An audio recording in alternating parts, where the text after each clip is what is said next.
everybody, it's Anissa Chase again from Bramblewood Acres, and I'm back to make an autumn themed soap. We call it our autumn fig soap. People like that scent. I do. I really like that fig scent. Not sure what about it makes you just think of fall. Sorry, my table's kind of dirty. I spilled a little bit of micas that I use. And this one from Nurture Soap, all of the micas that I use are sourced responsibly, so no children are harmed in any of that, and they are also dye-free. I do not use dyes in the micas that we use. Okay, I've got part of my oils here off screen. That way is 1/3 of the oils, because this is our big batch. Again, we're going to use the big soaping box, and I've got my milk mixed with my lye already over here, and the temperature is 83 degrees. I don't know if that popped off before you got to see that or not. That's pretty good for right now. We've got some really hot weather going on here in Iowa. We are located in the middle of Iowa, pretty much, kind of the lower middle part of Iowa. But Iowa is very humid and warm at times this time of year. I think we maybe have some rain in the forecast coming up next week. Excited about that. August and September are usually pretty dry in this state. Anyway, let's get back to this. I'm going to pour off the portion that I need into here. I've got it on a scale so I can see what I'm doing. And then I'm going to pour the rest in here, and we'll get to mixing this up. Let's go. Okay, need to add just a little bit more oils to my batch over here. So I went just a hair over, which is fine. Sometimes I actually take the time to pour it all back into one, and it does. It can fit into one, but it's really, really deep, and I can't reach it with my stick blender. So we really don't want that. I'm just gonna use, this is one of the buckets I'm gonna use. We always use for plastics, number 5s or number 2 recyclables. I can't remember the name of that specific plastic at this moment, but you can look it up. And you know, when you're gathering your own soaping equipment, it doesn't have to be expensive equipment. It's actually pretty inexpensive to do soaping. Now I suggest, if you're going to soap, my phone is too full. Memory's full. Had to go grab my husband's phone. I have to download some things. Okay, I do not remember what I was saying, so hopefully Becca will just fix that for me. I added my lime milk mixture. Oh, I remember what I was saying. If you are going to start making soap, which is really fun, you know, to at least try it once in your life,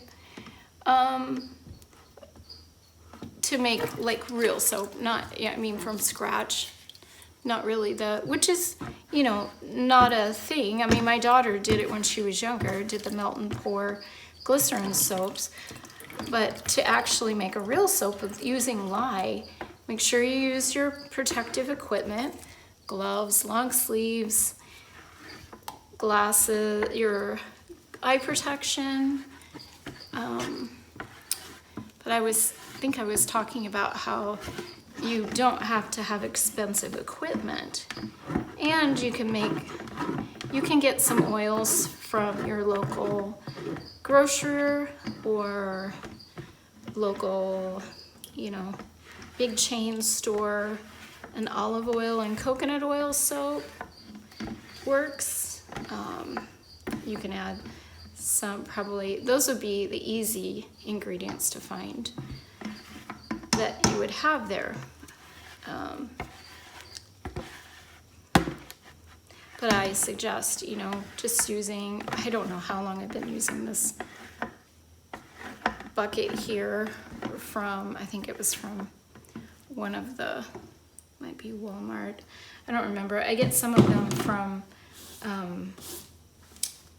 the different grocery stores too. In Iowa, we have a grocery store called Hy-Vee. We have one that's called, that's good. That's called Fairway. That's kind of a smaller chain, but they're all local owned and run grocery stores.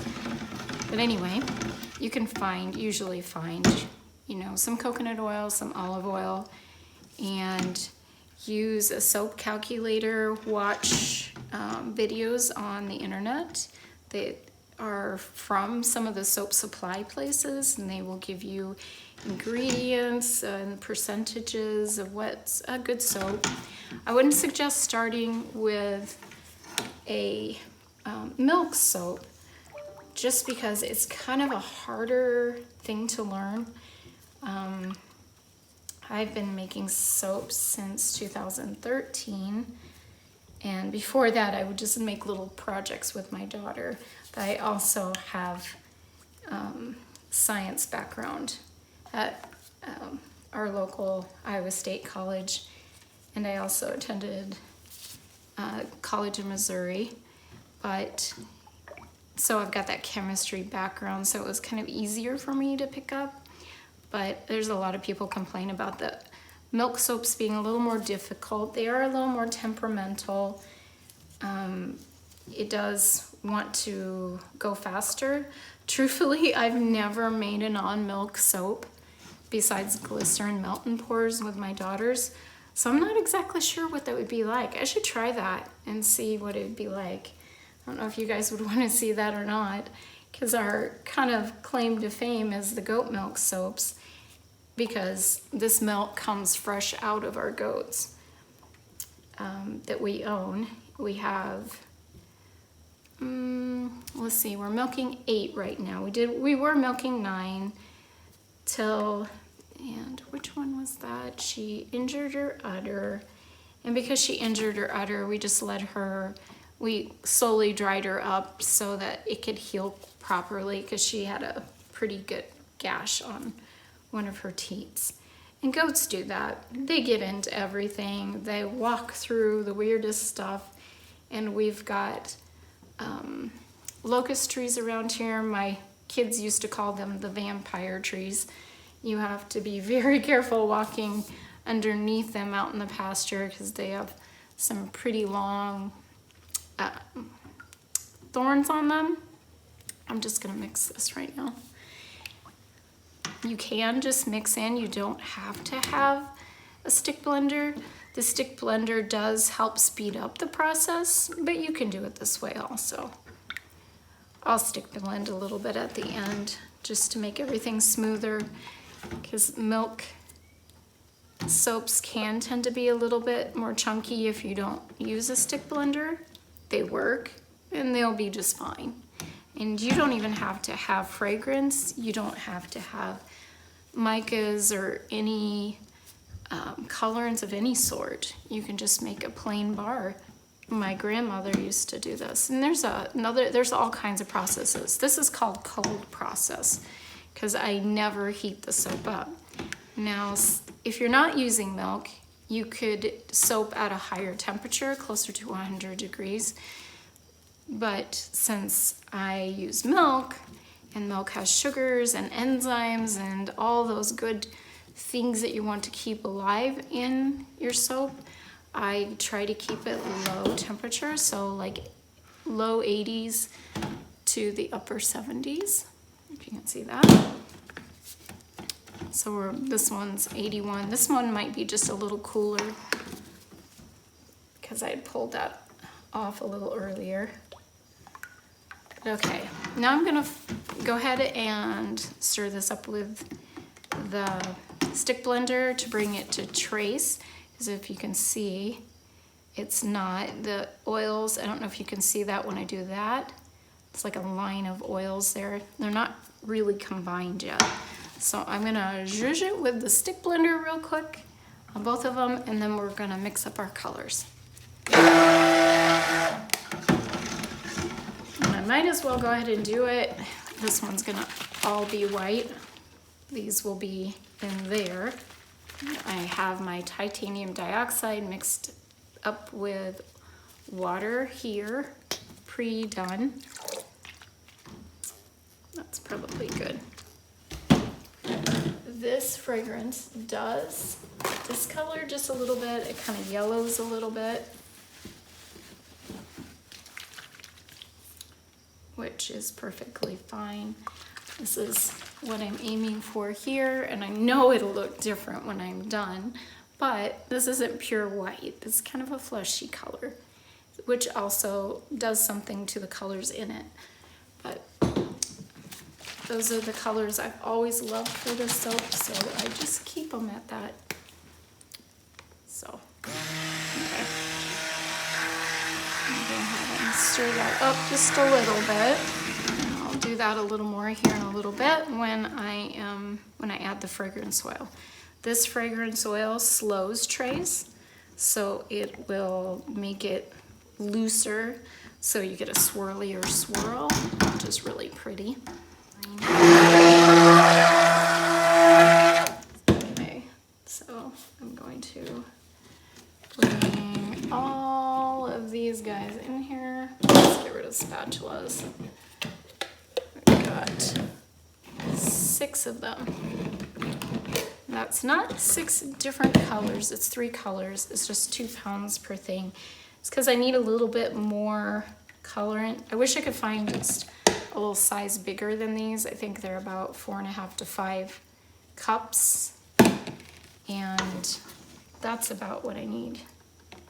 So I put about 2 cups in each one. That makes 4 cups. If I put 4 cups into one, it's really hard to stir up.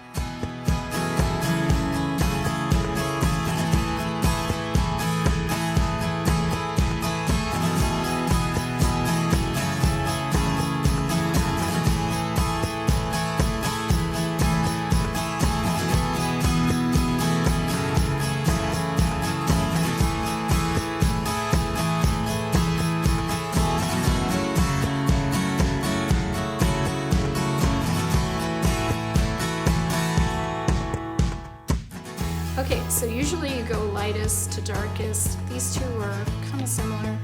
I'm gonna go ahead and stir this gold first.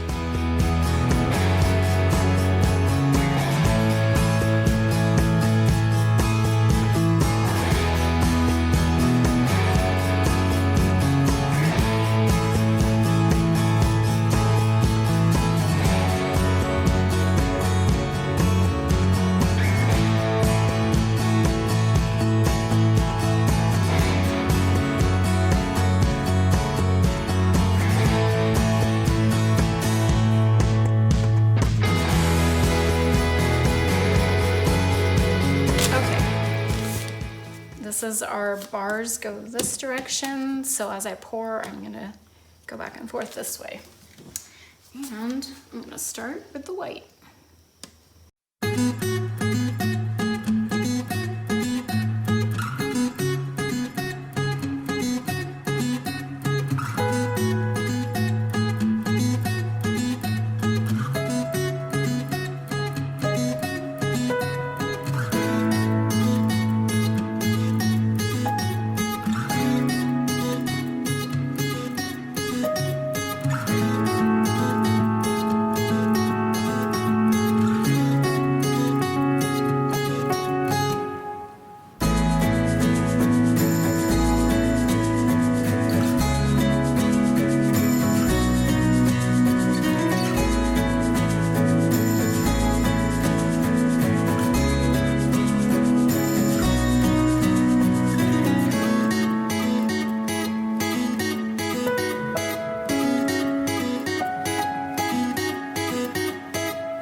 don't recommend everybody doing it this way. I've done this for so long. I am lightly sprinkling because using a spoon or a tea strainer puts way more than I want on top. I just want a tiny sprinkle of a little bit of gold mica. When you sprinkle it on the top, it's not going to change colors. It'll stay pretty. There you go. And we will bring you back to cut up the soap into the long bars, and then we'll cut them up into the bars that we use to wash with. And I'm gonna clean up this mess. We'll talk to you later. Bye. Bring you in for a little bit of a close-up. Looks really pretty. The colored person is a lot lighter, not so gold. I'm using my husband's iPhone. It's kind of making things kind of gold, but that happens at night too, because I am videoing at night, as you can see over there. It's nighttime. I was gonna show you my mess, because I said I gotta clean this mess up. There's oils that are sitting ready for other batches, but yeah, gotta wash all the things. Ugh. This is what I use to do. I measure out the exact amount of lyes that I need, and I put it in those with the lid, and I write what's on the top of it. And then this bottle I rinsed out and washed out, so now we're going to recycle that. I like the companies that use the glass bottles. They're easier to recycle. And everything. So I'm going to rinse all of these things up. All of this. Then I'll go ahead and give this a spurt, like over a period of time, like every time I walk past it as I'm cleaning up, and to keep from getting soda ash on the top. Soda ash isn't bad, and this one kind of does soda ash. I think this one was just that I had a lot of light soap at the end left on, so I had more mixed at the top. But this is an end bar, and it's the last bar of this, and somebody actually bought it today, and I forgot to turn the number on my website to 0, so I'm super, super glad she only bought one. So now I will rinse it and get it ready to go tomorrow. Hi guys, we're gonna chop that Autumn's Fig into some long loaves of soap, and then I'll show you chopping it up into bars. Now this happens over a period of time. Some of these slow moving soaps you can't turn around and chop them up next day, especially these big ones. I don't know if you guys can see this, but this is pretty big, and so it takes a little longer to set all the way up, all the way through. So we give it a little extra time, but we are going to be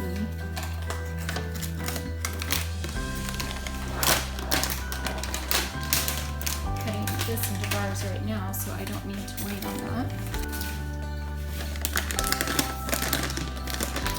This is one of my year-round favorites. It's called Autumn Fig, and it has a touch of, I don't know, fig scent, yes, with a little outdoor scent to it too. So you can see me peeling that off the back.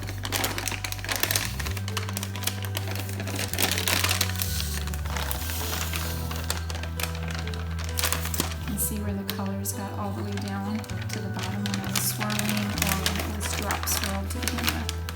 So, because I see the colors down here, I know that the color got all the way through, so each soap will have color all the way through.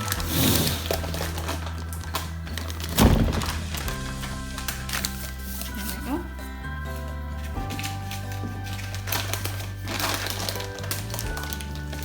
This boy is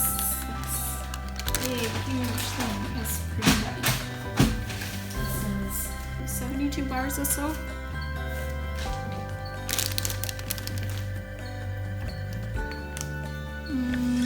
Another thing I forgot about is I usually have a board.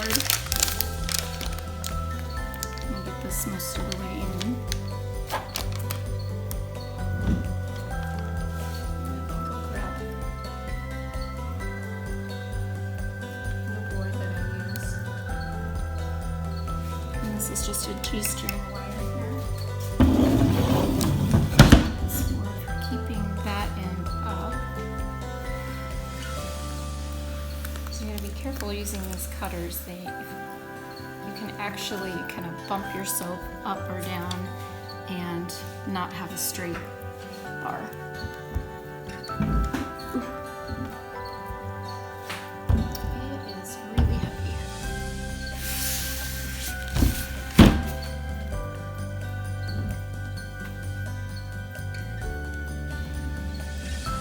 Just like that. I haven't done this in a while.